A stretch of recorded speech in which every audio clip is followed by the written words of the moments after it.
Good afternoon, everybody. Thank you for making the time to join us here today, and particularly to our panel, who I will introduce shortly.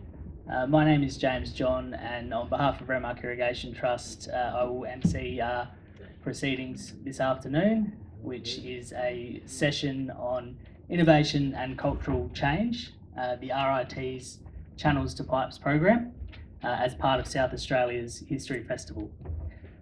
Speaking of the Trust, on its behalf, I would like to acknowledge the Erawurrung as the first peoples of the lands where we live and work. We pay our respects to elders past, present and emerging, and recognise and respect their cultural heritage, spiritual beliefs and their relationship to lands and waters. Before we begin today, some quick housekeeping. The bathrooms are towards the back corner through there. In the event of a fire or other emergency, please follow the directions of our wonderful library staff. We have become aware of some COVID circulating in the community again, so there are some masks up the front if you would like to grab one. So today's session could not have come together without the enormous support of our library staff, the coordination of Trust staff member Dr. Judy Bailey, and our resident historian and author Jeff Ball, as well as our wonderful willing panel who are not here under any duress. So, I also thank Clint from Keymaker Marketing up the back there for filming, and understand that today's session will be made available online via the Trust Facebook page, website and YouTube channel as well. So if none of those mediums work for you, please be encouraged to get in touch with the Trust office, and if you provide an email, I'm sure we'll be able to send you a link to the recording of today.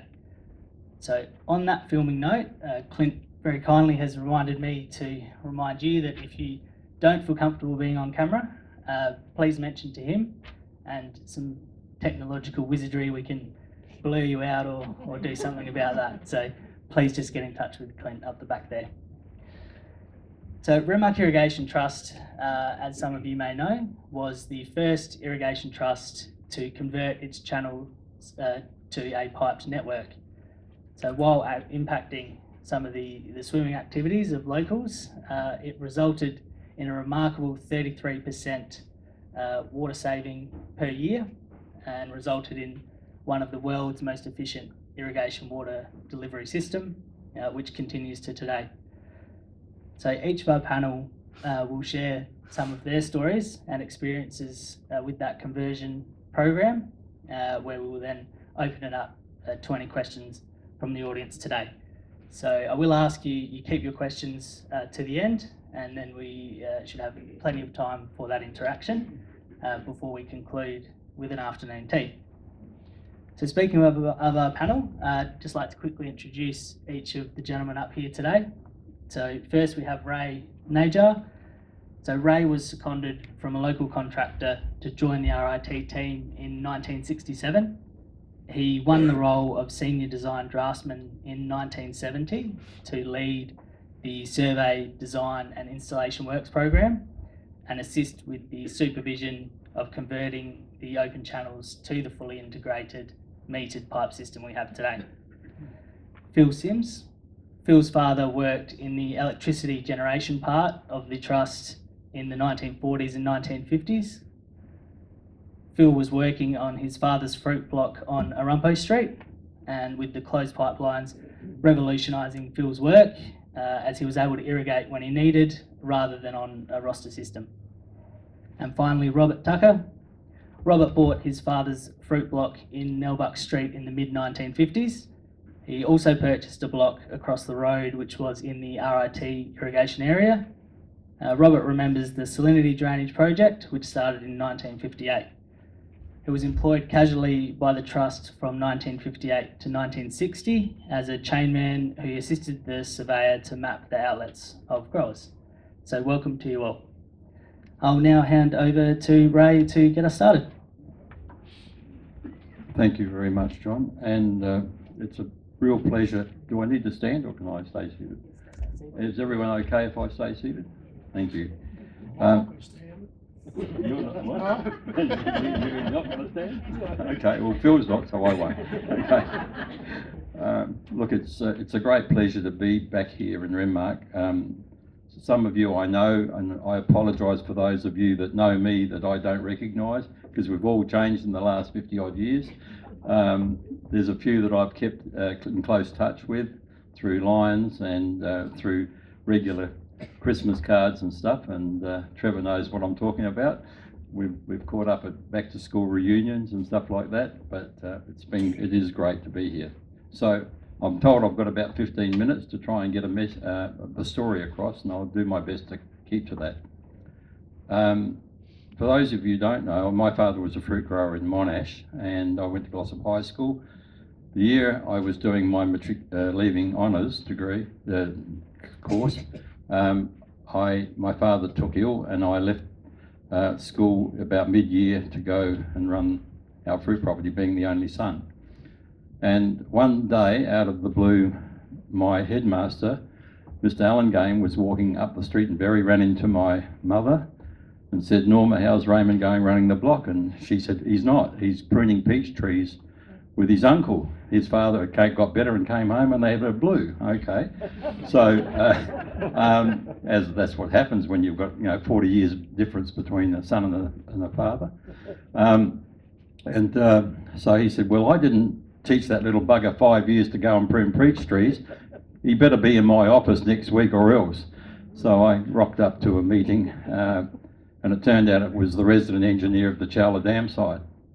And the Chowla Dam site engineer, Russell Dan, interviewed me and a few others, and someone up there is looking after me, because Russell gave me the job as a cadet at Chowla in 1964, and I spent 3 years up there. We all know the story about Don Dunstan and Steele Hall in the theatre here in Renmark, about the big Barney about building Chowla, and of course Jack Seacamp made sure that he got his message across too. And I'm sure many of you remembered, we used to call him Salty Jack. So as it turned out, I ended up moving back to Renmark with Malcolm Eastman, who was the then early contractor with the trust. And one day Malcolm said to me, "I need a plan. I need some plans." And I said, "How?" "Well, I've got no equipment in the office to do anything with." He said, "Well, go into the RIT, they'll lend you some." So I wander into the RIT office and I run into Malcolm Galash. Malcolm, I asked a nice question politely, and he said, "Well, who wants all this stuff?" And I said, "I do." He said, "Why? Are you an engineer?" I said, "No, I'm only a draftsman. I'm training." He said, "Well, we got a job for you." "Okay, all right." Well, I go back to Malcolm and I say, "Look, Malcolm, can you give me a month? Can I give a month's notice, because I think I've got a better offer." So I ended up in the RIT office, and the rest is pretty much history. So I have to thank Malcolm Galash for that, because not only did he put me on, but he also, towards the end of that tenure, he must have seen something in me that I didn't know I had myself, but it was the fact that he wrote me up for a Rotary Foundation Fellowship. And in 75, 76, after I'd finished at the Trust, I spent a year in the United States and came back, and then I basically ran my own business, as people might remember or not. We had Rain Irrigation Services in the Riverland for the best part of 15 years until I was bought out. RIT, to me, was an amazing adventure, because we were the first in Australia to convert what was an old, dilapidated channel system into a pipeline system with metering, with a beautiful brand new pump station. We got rid of the old relit pump stations on Salt Creek, and we were able to pipe out to the 34-foot and 60-foot channels and have those relit pump stations put in place. And of course the expansion that's happened, and Humphrey could do this better than I could, about the northern expansion of the trust system in the Highlands, because that was well after my time. But even before we got to that point, the team that we had with, and I'm going to mention names and I don't want to offend anyone, but these people are unfortunately deceased. Where I came into the trust office, Joe O'Shepper was one of the guys. There was Peter Quigley, and there was Chris Stokel, came in a little bit later. And unfortunately, none of those three gentlemen are with us today. And I only found out that Joe had passed away recently, and I apologise to any families who are here that I didn't know about it and couldn't be at the funeral. But we were a great team, and I tell you what, our boss, Mr. Rod Maddox, whose brother's here with us today, Alan. Rod was an interesting guy, a very interesting guy. If any of you knew him, Very much so. He was tall, straightforward, didn't mince his words. If you did something wrong, he wasn't frightened to clip you in the ear, and he really pulled us into line all the time. But Malcolm Galash was a godsend to the Irrigation Trust. I know he stayed on well after Rod left, and Malcolm, you have to give that man a lot of credit for why we've got a system that we have got today. We did have a few other engineers that drifted in and out of the trust office over those years.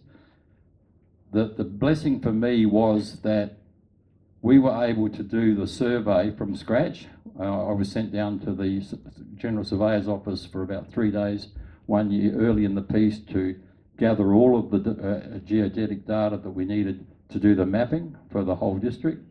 And then Joe, Peter, Chris and myself, and I think Dave Flynn.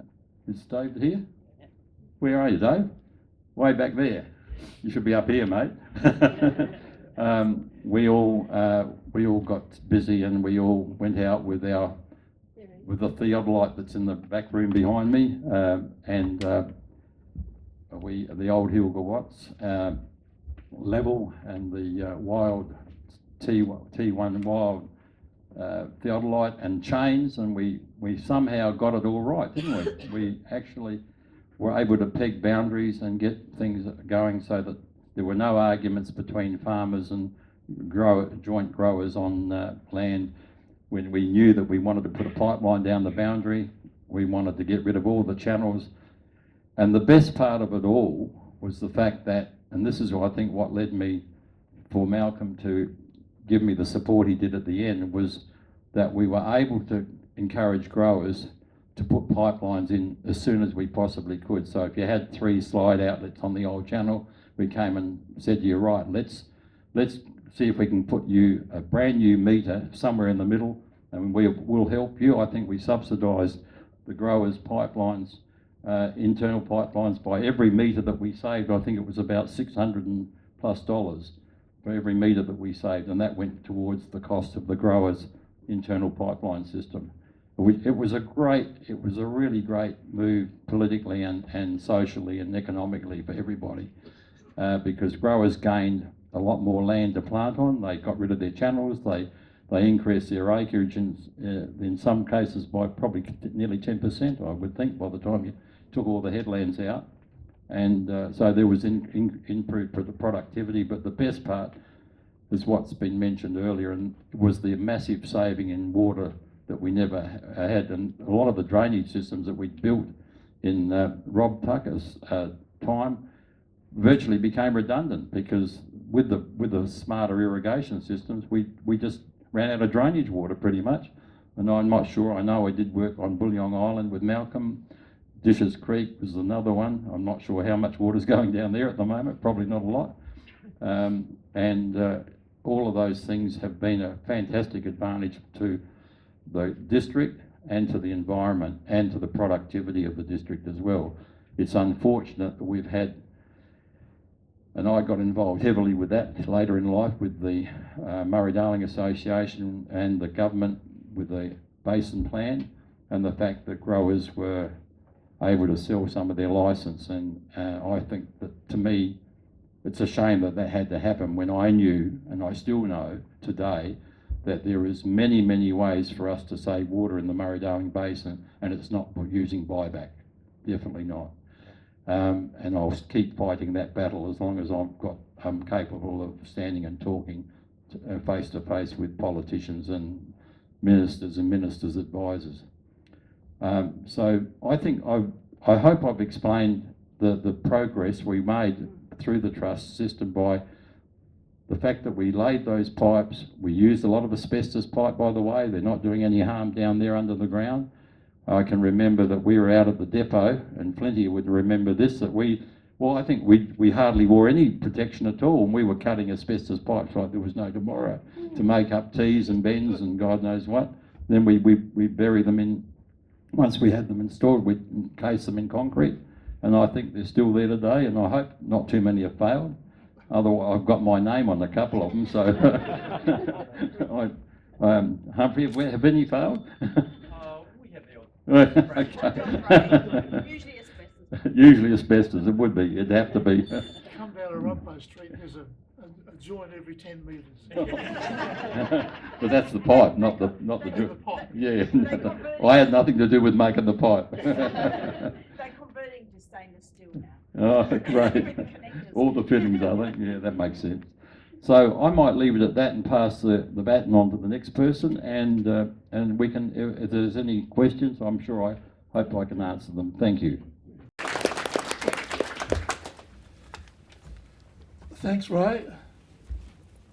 Before I talk about my, I can actually read it to some extent.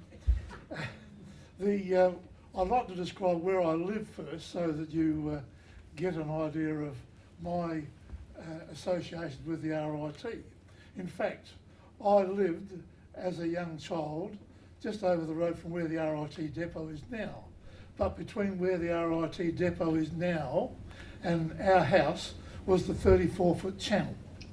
Now the 34-foot channel started down by Ango's, and in their car park there was the number 3 pump there, and you go past there you can see where the creek or what it came in, and that was our pump.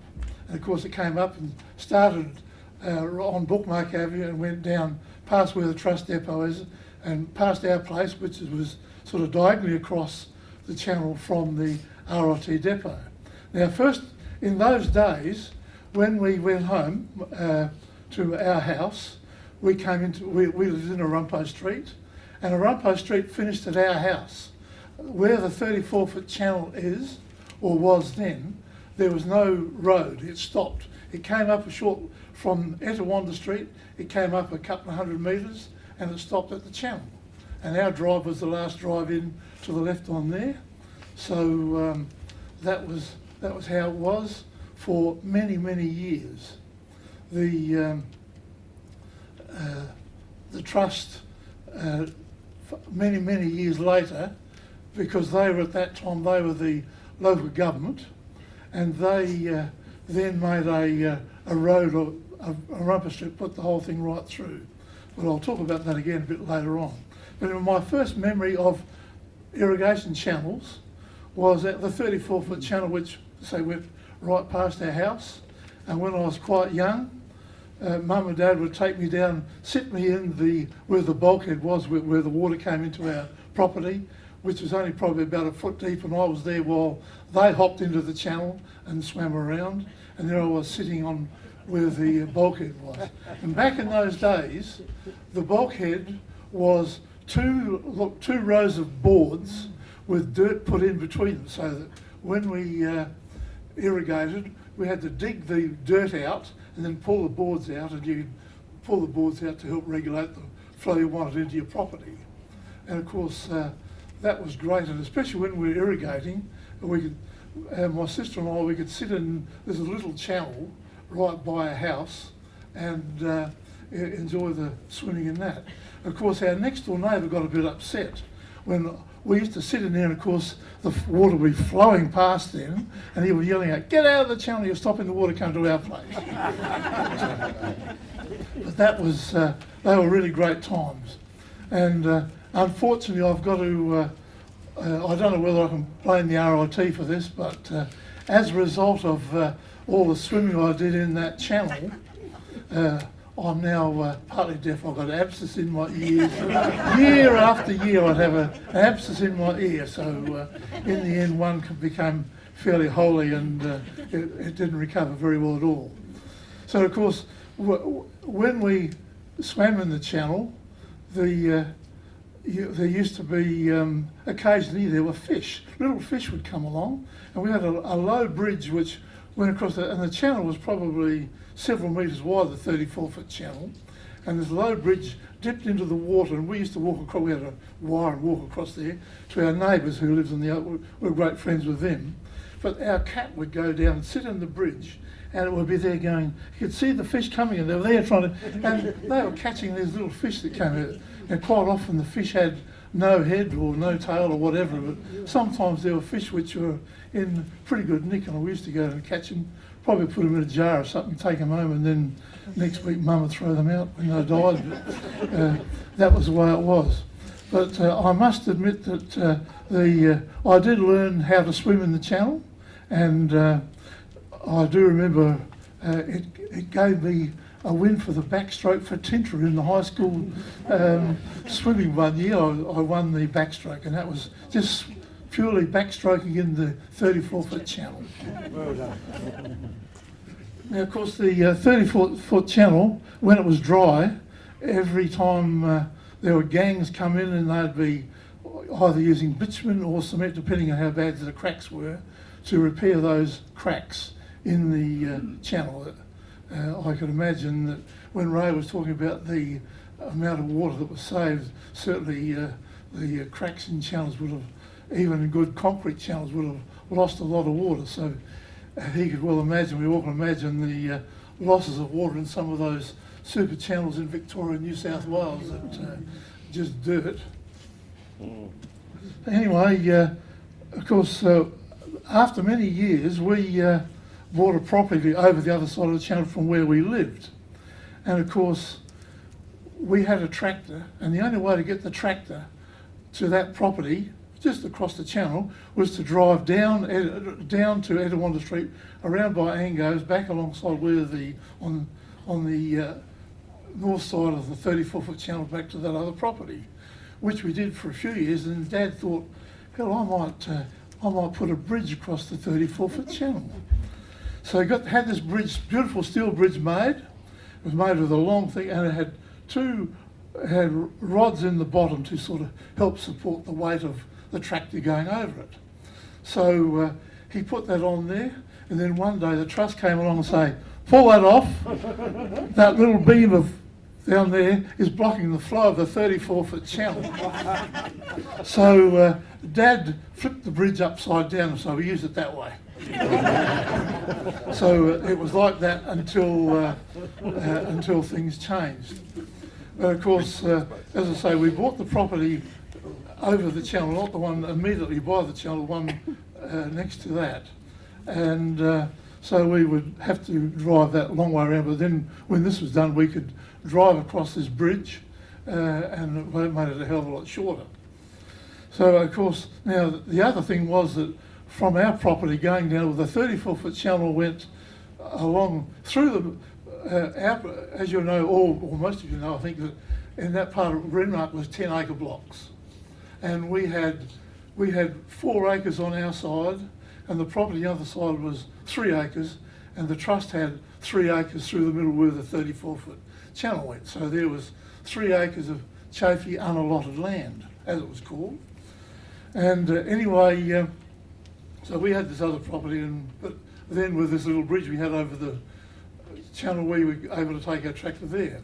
Anyway, some years later, the trust being the local government area, and they decided that they would put a bridge across the channel. So they built 2 big blocks right where the trust depot is now, on the Rumpa side, and put 2 big blocks. And at that time, Sid Mundy was I think he was the RIT carpenter, and he had these great big wooden block things which he put steel in and made several of these big blocks, which were then put over the channel, and that became the Arumpo Street Bridge. And that was there until the whole system finished. But he did a fantastic job, and so that was probably there for quite a few years. Then when that was done, of course, it was a lot easier. We had better driving over there to our other property. Then not long after that, we bought the property which was our friends on the other side. So we had the 4 acres and the 3 acres. And excuse me, I don't know why someone rings me at this time. I should have turned it off. Anyway, yeah. So we bought the property that was next to us, and so then we had a whole 20 acres bar the channel. But when the channel went, of course, the channel was. That's all right. You take it to right. I didn't cut it. Now right. So we had the 3 acres in the middle, which eventually, of course, the channel was moved when the trust shifted it all, and there was a lot of work there because the 34-foot channel, there's a mighty lot of concrete in it, and of course, unfortunately, when they built it,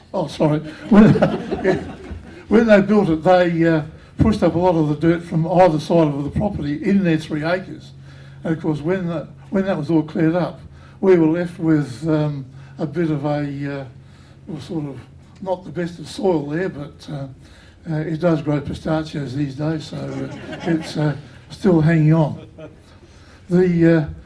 Further down the property later on, we bought another property which had a little concrete channel feeding from Colquhoun Street right through to our property, and it had, well, it was big enough just to run a stream of water. And when we bought all these properties, Dad was keen on pipelines, and one year, Hardy's, I think it was Hardy's, they had a factory in Elizabeth or somewhere there. And Loxton. And they were making fibro pipes in Adelaide somewhere. That's right. And they had a deal where you could go and buy old fibro pipes for something like $10 a tonne. So we borrowed my auntie's truck. We went down there and we came back with a 12-inch pipe filled with a 10-inch pipe filled with an 8-inch pipe, a whole lot of these pipes, which we then pipelined one of our properties with these fantastic pipes. And I think, unfortunately, we were the last people who Hardy's let do that, because after that, we weren't the people who did it, but some people were buying these things, then going to Hardy's and say, hey, your pipe burst. And of course, it was just a rubbish pipe anyway. And so Hardy stopped that. And they let and that was it. But we got our pipeline. But anyway, I was just talking about this little channel that came all the way through from Colquhoun Street to our property, which is faced Arumpo Street. And of course, at any time it was full of leaves and things, with the pipeline. So one day I was flying along there, I got irrigating, and at the end I thought, God, it's full of leaves, and there were leaves and things coming out. So I put my hand down in there, pull it out with a brown snake. The sorts of things you do. But anyway, that was one of those exciting things. Now, when the trust were putting their pipeline in, Ray was saying how they were getting on very well with growers putting their ISCs in. I remember they put in one of our properties, they came along and they got the pipeline down, not on the boundary but on our side. I won't go into that. No, they couldn't put it on the boundary because the deep drain pipes went down there of the RIT. So when they got to the end, they started digging and putting the ISC for ours in, and then they put another one. I said, that's my neighbour's. Put it over there. So Peter Quigley and I argued for about 2 hours, and then in the end, I'd finally got hold of Dad, and Dad came and he finally talked to Peter Quigley over and saying, that's our neighbour over there, and this is our property here, we want theirs over there and ours here, and that's how it is today still. Well, also, Ray was talking about how the trust was saving money on cutting out ISCs. We had, when the 34-foot channel was moved, we had a pipeline on one side, an ISC, and the trust agreed to put a pipeline right through where the channel was into the other property to save the IC there. So that gave us a pipeline which we didn't have because we had the channel before. So we had the pipeline was put in, and we had that. So that was a fantastic thing.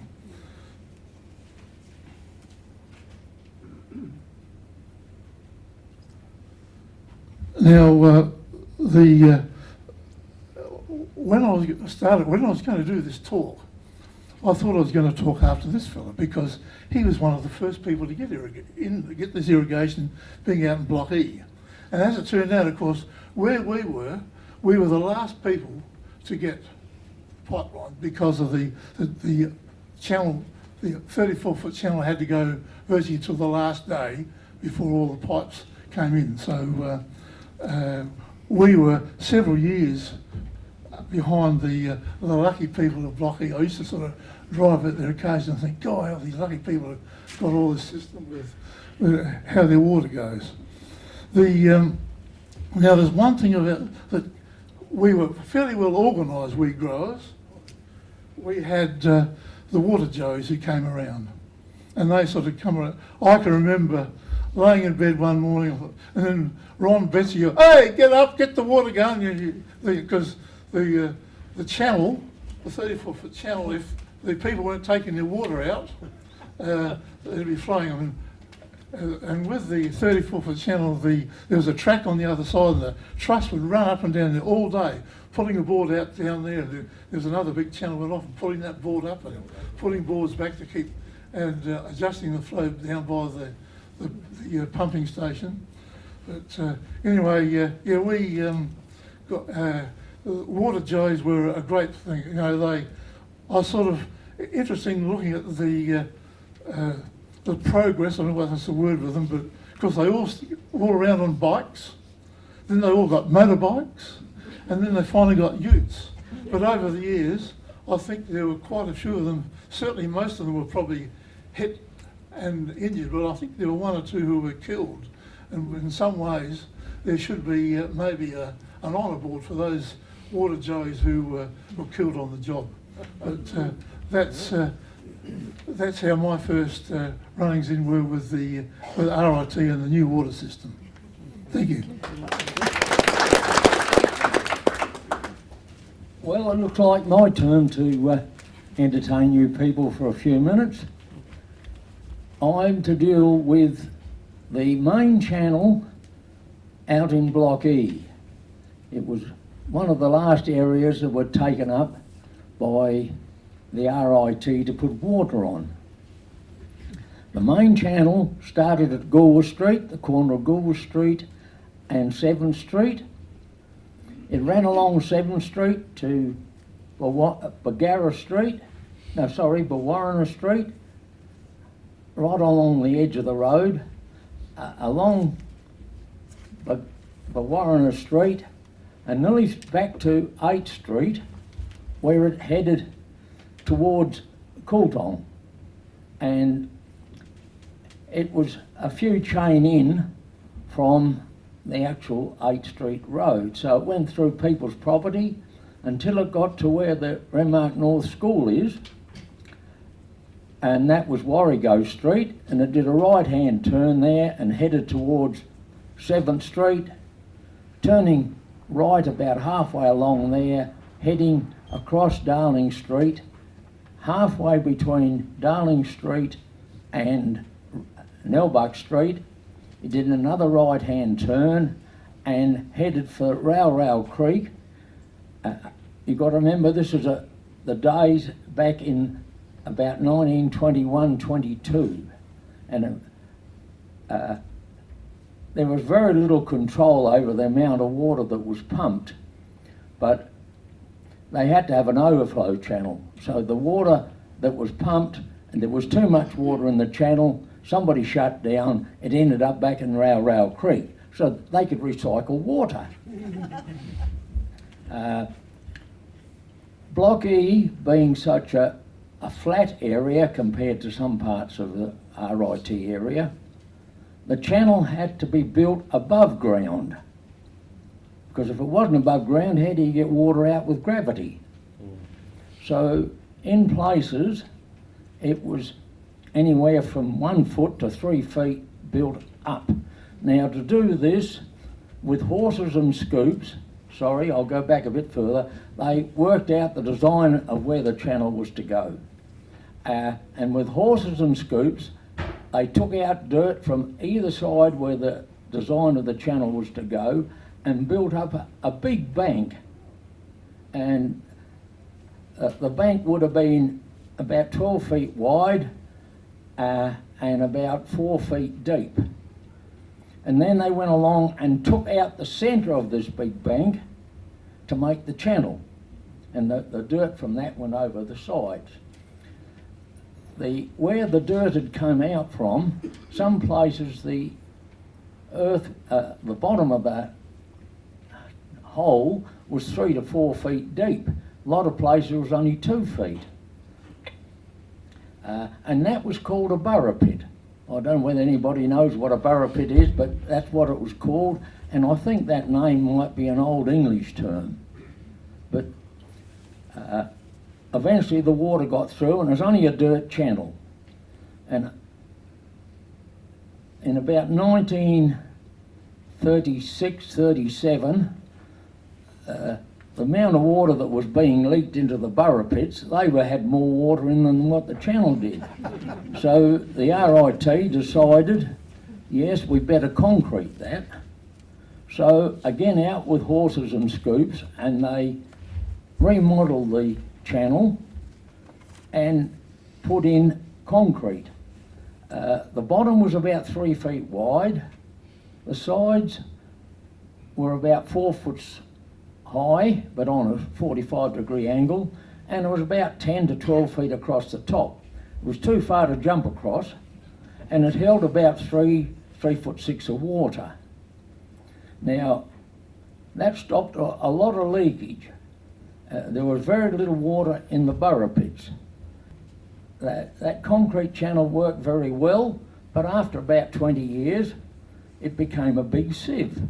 There was cracks in it, the yabbies had got in, and they dug out little holes, and there was more patching going on than there was the original channel.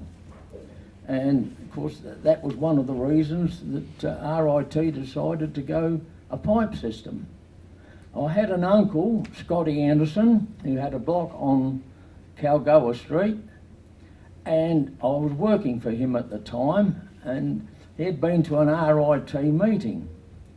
And he came out next morning and we're working away, and morning tea time he said, you know, I went to the RIT meeting last night. He said, you know what those silly buggers want to do? He said, they want to borrow £2 million and put a pipe system in. He said, they'll never do it. They'll never live long enough to pay it back.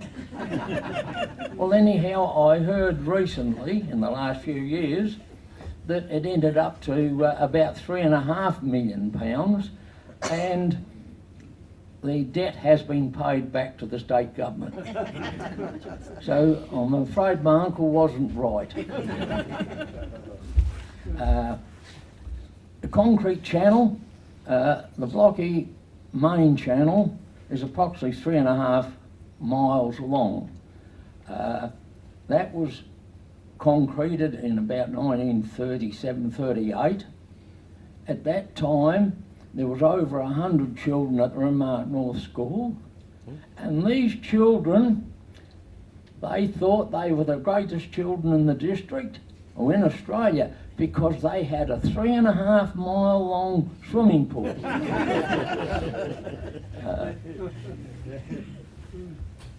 The channel eventually saw its days, and RIT then decided to go with the pipeline system.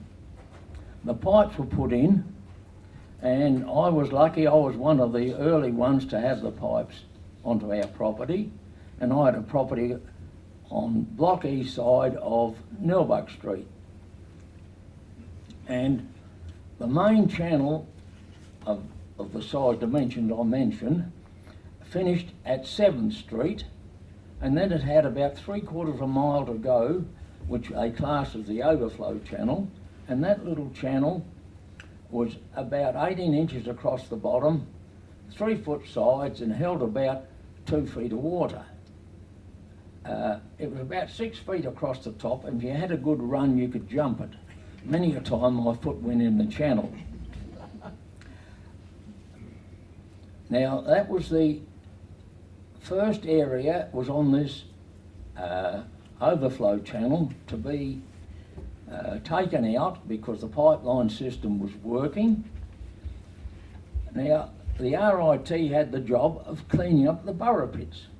And I think there was more work in cleaning up the burrow pits than there was in removing the concrete out of the channel. Now, the rubbish that was in the burrow pits was picked up by a front end loader, put into tip trucks and carted over the flood bank on Warrego Street and put on the bank virtually of Rail Creek. There were some gutters in there that some of the rubbish got tipped into, but there was pipes, there was big concrete bulkheads, you name it, growers' rubbish, it was all went down onto the flat at the Rail Creek. Now, when the burrow pit had been cleaned up, they didn't do the whole of the area in one go, they did in stages of about a half a mile.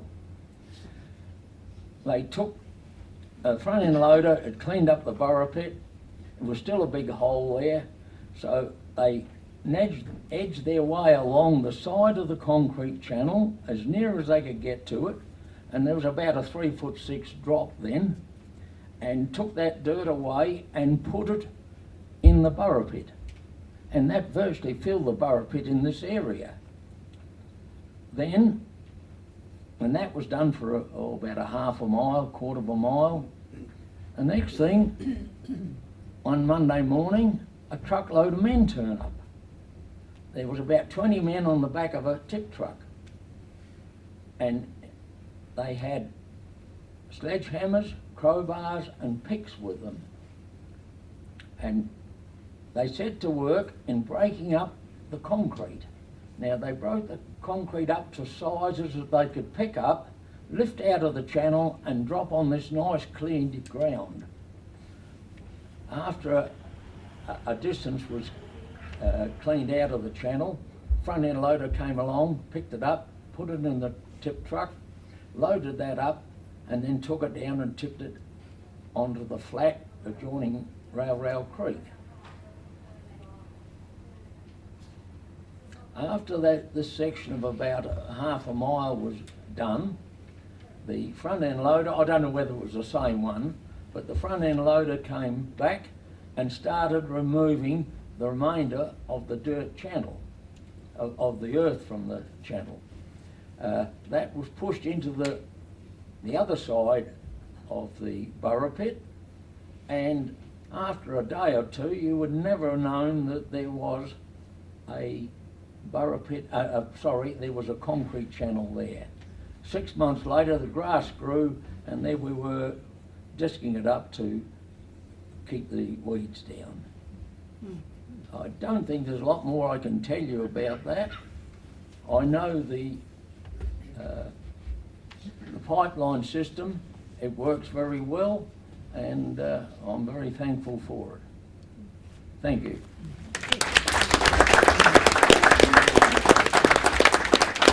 Thank you, Robert, and thank you all. We're quite lucky to have a fairly rich written history, but it's quite remarkable to hear the lived experiences and the process in person. So thank you all very much.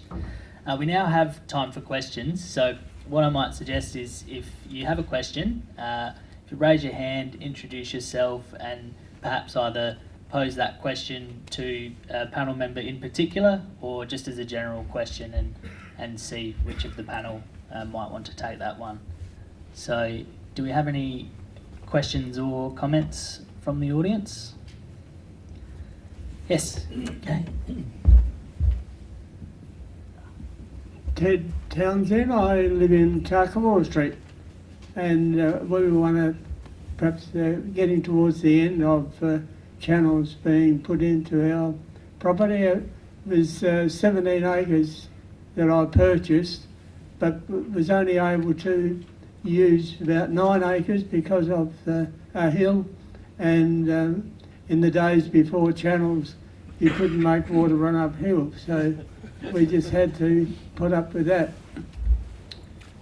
Just bringing you up, I believe a chap by the name of David Price, who was a RIT board member, was the one that actually thought of the idea of putting water into a pipeline, converting the RIT channels into a pipeline system. And the other thing I'd like to mention to you, a little bit of a talk about the 34-foot channel Phil was talking about. There is a little bit of the 34-foot channel today in its normal position, and it's in front of John Quaker's property in the middle between Colcon Street and Tarcoola Street. It's worthwhile to have a look at this little part of history. Quite easy to get to. Great. Thanks, Ted. I'll just pass to Ray for comment. Yeah, thanks, Ted. I'm glad you brought up David Price. Actually, I should have started off, and I had it in my mind driving here, and I completely ran past it. But I think we all owe a debt of gratitude to people like David Price, Stan Heritage, Tom Pitt, Harry Caddicker. They were the guys that I recall very distinctly that were the driving force behind making sure that that £2 million actually got raised and got paid back. And that matter of fact, it ended up that the budget, when we finally got the estimate costs of all the system, it was about just under $4 million, because we're talking dollars and cents by the time we started the project after the conversion to the metric system. And the trust ended up with a total cost of just under $5.5 million for the final deal. And a lot of that was because, as I said earlier, that we hadn't quite envisaged that the pipeline system, there was a inflation rate in that. The relift pump stations ended up costing less than they were budgeted for. The main pumping station was built on time and on budget, just under its original cost. And I think it's an engineering credit too to the people that designed it, because I think with all the floods we've had and so forth and the way it's been able to be managed, it's turned out a fantastic asset for this district. So they're the people. It's interesting when you look at the personnel associated, and I'm glad Kathy Joannu's here, because there's not one woman mentioned in any of the history of this trust page, and it's a shame really, because they were the backbone of Don Tripney's office, of Rod's office, and so forth. If we didn't have those young ladies there, busy, diligently working, keeping the paperwork in order and doing all the stuff, and doing the paycheck, by the way, too, which was extremely important. So so we were very pleased for that time. So they're the main ones. I've mentioned the engineers, a couple of them that were really important to the whole system. But those early gentlemen, like Stan and Tom and Don Tripney, to his credit, Don Tripney was a very, very important part of the process. And Don was a thorough gentleman in the way he handled things, and then taken over by none other than Dave Morris. I don't know if Dave's still around. It's a pity he's not here today, because I'm sure he's got a few stories to tell us too. Thank you. Thank you, Ray. Rosalie? Thanks for raising Don Tripney. I just do want to acknowledge him, and I did have the privilege of meeting him, and one day he was just standing across the counter in the office, and I said, gee, you guys worked really, really hard back in that changeover period, And he said, yeah, but it's been good. And he says, my only regret is that I did use those AC pipes. And I just said, look, you didn't know at that time. No one knew. And they are under the ground and they are kept wet. But I just wanted to add a comment about the finances. And you're right, 5.5 million just for the water distribution system, not the drainage system. And I did a quick sum last night about, well, what would that be in today's dollars? And it works out to something just under 100 million. So imagine doing that sort of work today. But I said, well, it's actually more than that, because if you've seen those photos, there's about 4 times the amount of regulation and safety and all of those things that you would have to do. So it's probably about getting close to $500 million worth of assets in the ground. And Rosalie, we have paid off the debt, haven't we? Yes. Other questions? Thank you. Thank you very much, Ray, and everybody here. It was a privilege to work with Ray and all the team at the Irrigation Trust. I worked there. My name's Kathy Carruthers. I was Kathy JNU. From 1968 to 1974, it was like a beehive. Everything was just full on. The way the guys worked in that drafting office, Malcolm Galash, Rod Maddox, and all the team and the office girls was amazing. But I can remember typing the submissions, talking about costings to the government with Leonie Whitehead, and I actually asked Leonie to come along today, and she puts in her apologies. She wasn't able to come. But I actually thought those submissions to the government, they were giving us money for free. I didn't think you had to pay it back. But yeah, we were typing on those old Gazette, we had the Gazettener and the submissions, and just everybody worked just so much like a team. It was just fantastic. And I can remember the opening being such a very hot day, we almost all melted sitting out there in the sun. And I do believe somebody said to me that tower there, they actually just ran out of money because they were going to put a staircase around it. So they just run out of money. But yeah, great times, great teams. And things have changed because as office girls, we had to serve a cup of tea to all the gentlemen in the office. We had to walk in, even the board members, everything was served by the ladies of the office. Thank you. Thank you very much. I can certainly confirm that that does not happen anymore. So, I believe we have one at the back. Might Just need a you to question come. about the actual construction. You had the levels already existing in the channels. How much of the channels were able to be utilised by laying pipes in, or do you have to have 2 separate systems so people could actually water anyhow? So how was that sort of arranged?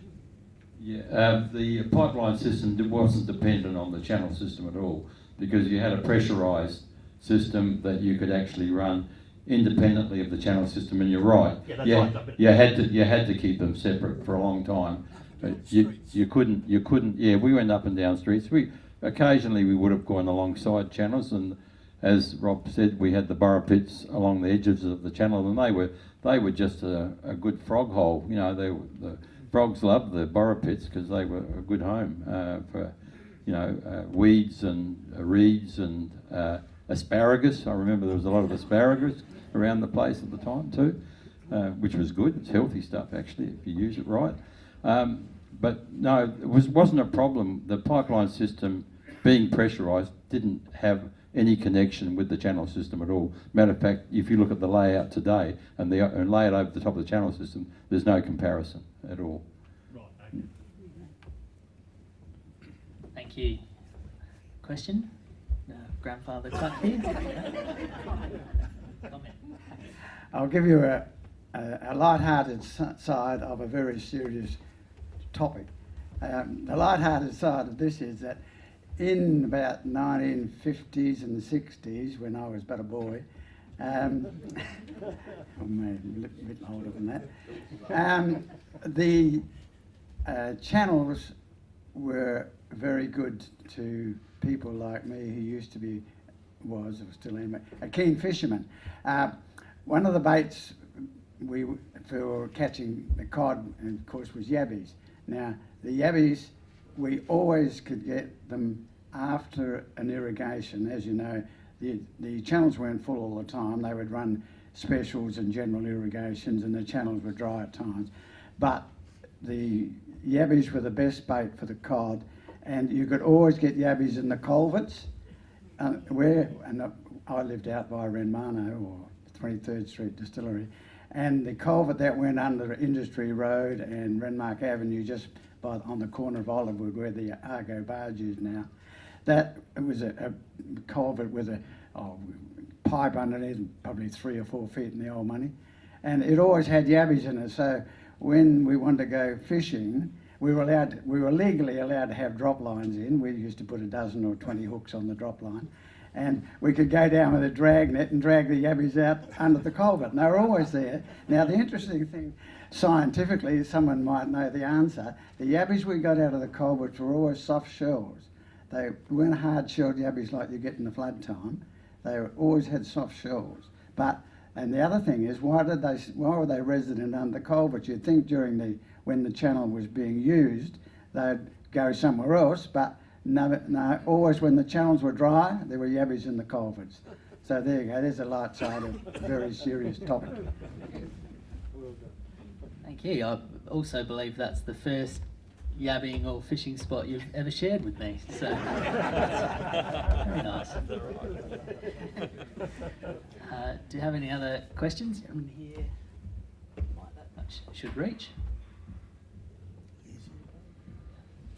Thanks, Andy Lott. I noticed on the film, I think it's Rod Maddox stepping out of about a metre diameter sump. How deep are those sumps?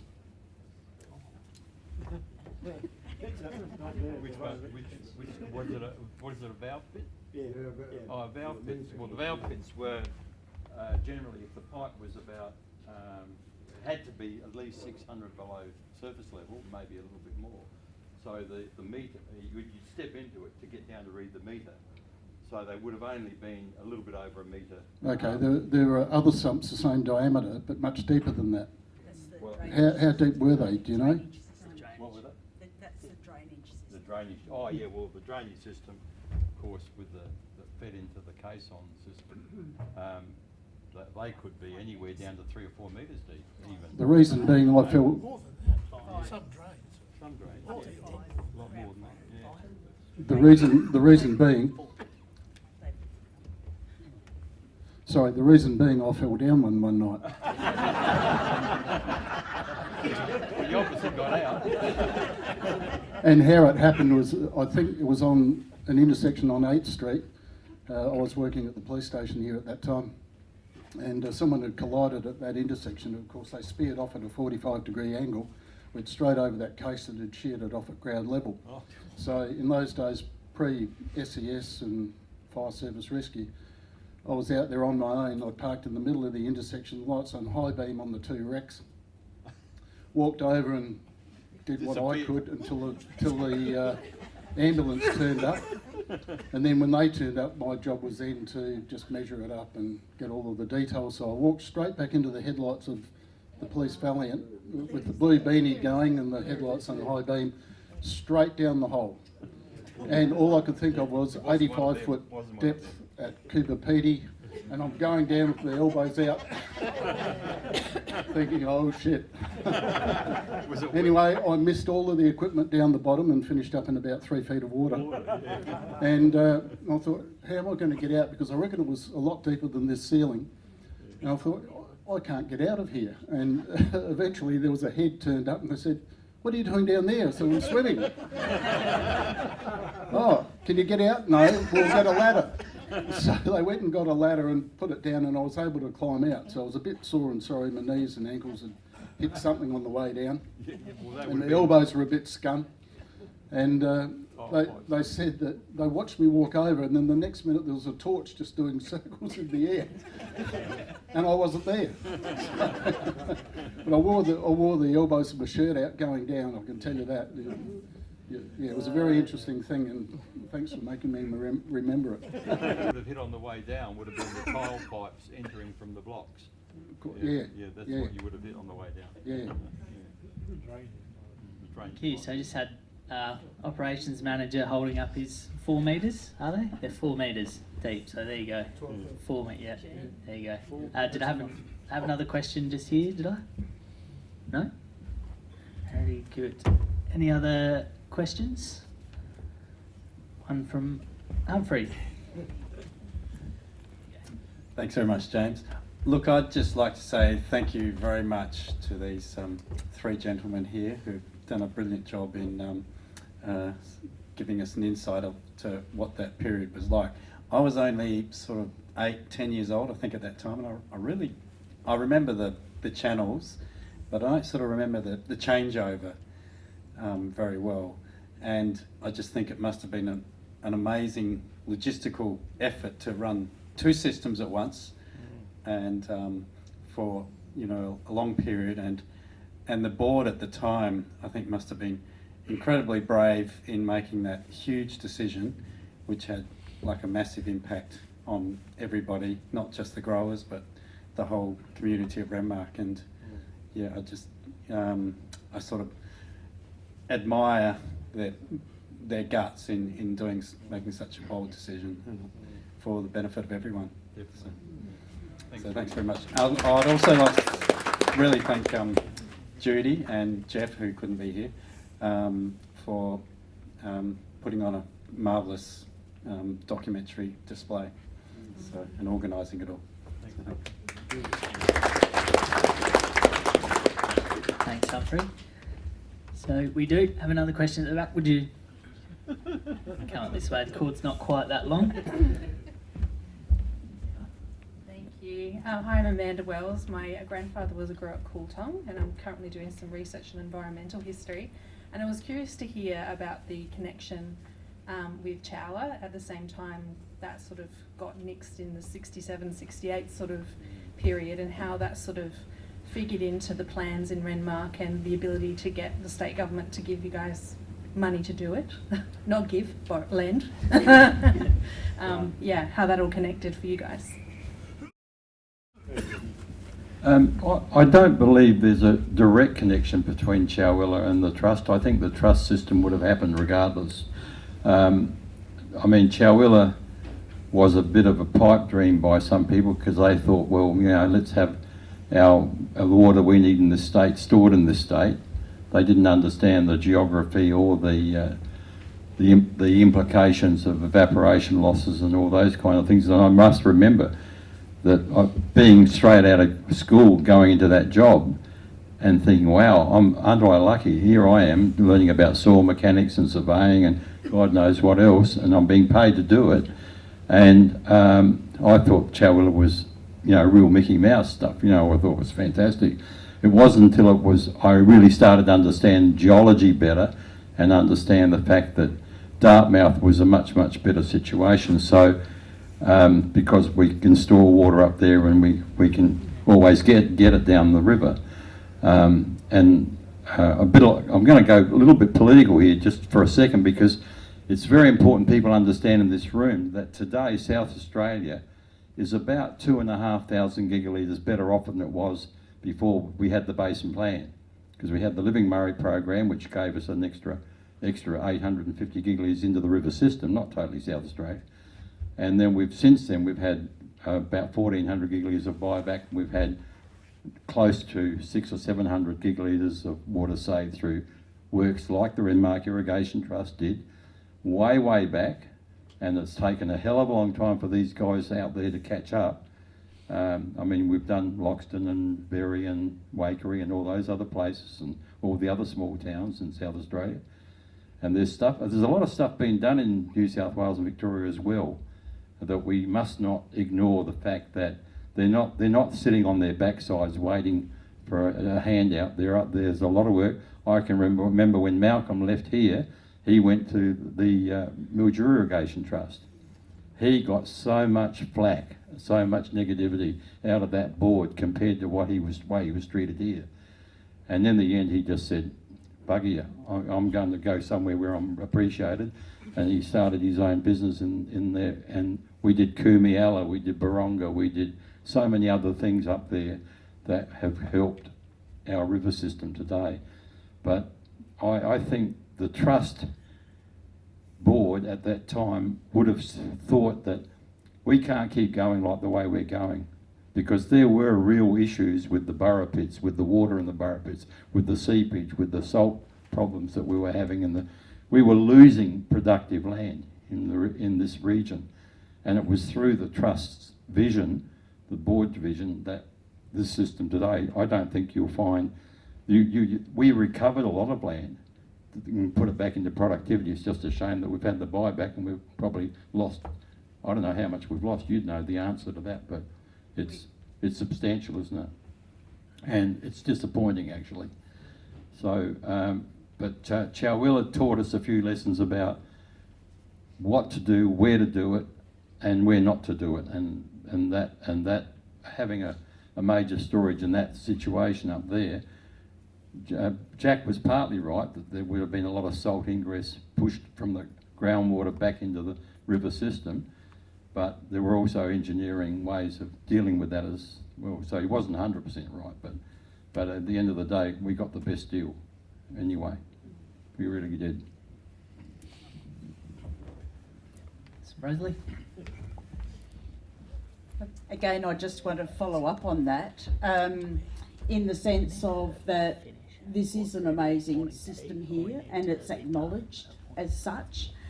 We've had some visitors from Georgia, and they were looking at changing their old cement channels to pipes. They're lucky, they've got a potential for a gravity-fed pipes system.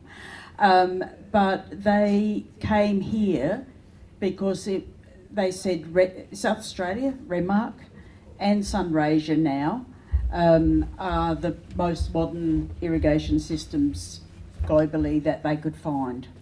And they didn't want to see the channels up in New South Wales or in Victoria. They only went up to Sunraysia. So it is acknowledged as groundbreaking, and we think, oh God, the system's 50 years old now. It's not modern, but it still is in its own way. And the fact that it was built so substantially, I think, is to be commended. It was just ironic that the 50th anniversary to the month was the same month when we had the highest flood, and the pump station had never been tested to that level before, but it withstood all of that. And mind you, we were very relieved when when the water started going down. But the fact that it did withstand all of that, and and I do want to acknowledge Mr. Flint, and sitting in the back there, who was probably a junior draftsman under Ray, and Mr. Flint really did take on the role of caring for that system for quite a few years, probably at a senior level, and he knows more about it. And even when we have major breaks or something going on, sure enough, David's walking past, just checking, making sure we know what we're doing and everything. So, I do acknowledge that greatly also. Thank you. So might have time for one more question, and then there's quite a few maps and equipment in the room behind us. So when we break for afternoon tea, I'm sure the gentleman here will welcome any further questions or comments on that. So do we have any final questions? Another from Ted might finish us off. Yeah, that's fine. A lot of talk has been made about the system itself, but unknowingly it brought about the beginning of a couple of other businesses in Renmark. People that were selling the irrigation products. That's right. That were very important River Rain. to River Rain and Irrigana. They were properties is more today. So that's another thing that came as a bit of an outside event. John Groves and Bob There's Tyler. a downturn to that. they brought in all these under foliage sprinklers and what have you. The packing shed store, they sold less shovels. Rosalie, one of the things I should have mentioned, and you're better at this than I am, but the metering system that was installed at the beginning was a pretty basic metering system compared to what you've got today. If I understand right, it's all done electronic, it's all done by wireless. Yep. Would you like to make a comment about that? David, do you want to answer that stuff? Or Barry? Because it's far more sophisticated than you think. I was very lucky in my engineering studies overseas. The guy that I did my computer studies under in the United States actually came here and visited us. I don't know if there's been a slide up there about that, but I know he came out and he visited the pump station site, and I think he spoke to the water master at the time who was doing all the correlations for the water ordering. And at that stage we hadn't gone computer because we didn't have computers in 1977, 78. It wasn't until the mid-80s that we really started to think about getting computers, I think. And but he was a computer guru, this guy, and he knew how we could actually convert the whole system from a manual operation, writing everything down, into a computer system that would set it all up and advise growers within 24 hours when they could actually take their water. So it's even though Rosalie mentions that it's 50 years old system, it's a very much updated 50-year-old system. So we've got many more good years ahead, I'm sure. Thank you. So just to conclude, and thanks again to our panel, I'd like to invite Rosalie Orrick, the Trust CEO, to come and thank the panel and present each of you with a token of our appreciation today. So welcome, Rosalie. I can grab each gift if you like. Yeah. That's not a good place to stand. I'm going to go this side. Look, I just really do want to thank the panel coming together today to talk to us.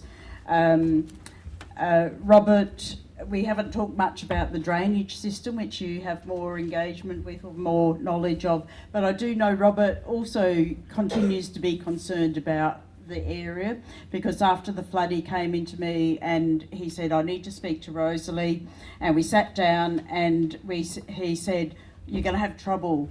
Your groundwater is going to get really salty, and we really need to watch that, because that's what happened after the 1956 flood. But since the 1956 flood, we now have a drainage system. And so we did watch it, and yes, it did rise a little bit, but not to a level where it became dangerous for the plants.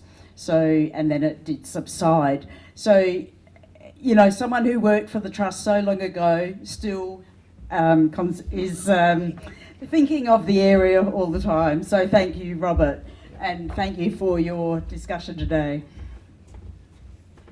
So let's have a little certificate of appreciation and just a little present for you.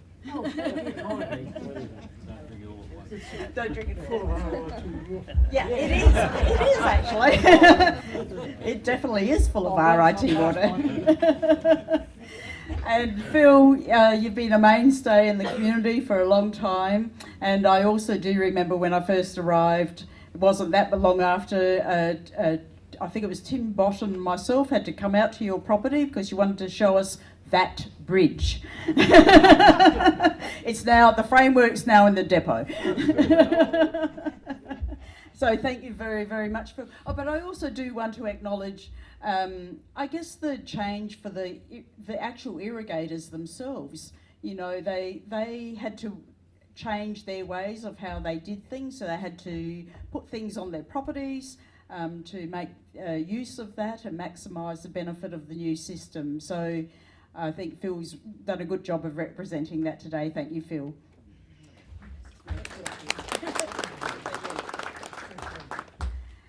And Ray. Again, I've had the privilege of meeting Ray on numerous occasions, and the very first time I met him was at I think it was at a conference in Adelaide, and it might have been when we won the Environmental Watering Award, Smart Water Award, SA Water, for our environmental watering program. So he knew there was someone from the Renmark Irrigation Trust in the room, and he came bounding up to us and he said, "I used to work for the Renmark Irrigation Trust."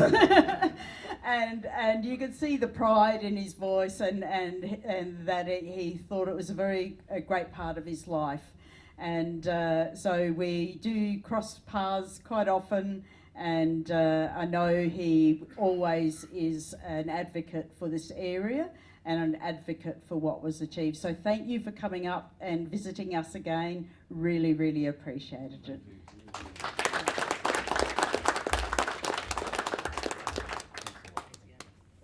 And again, just thank you to the staff that organised this event, and for James for acting on the panel and keeping the tales and the stories into a bit of a coordinated and well-timed process. Thank you, James, and to Judy. I'll hand back to the panel leader.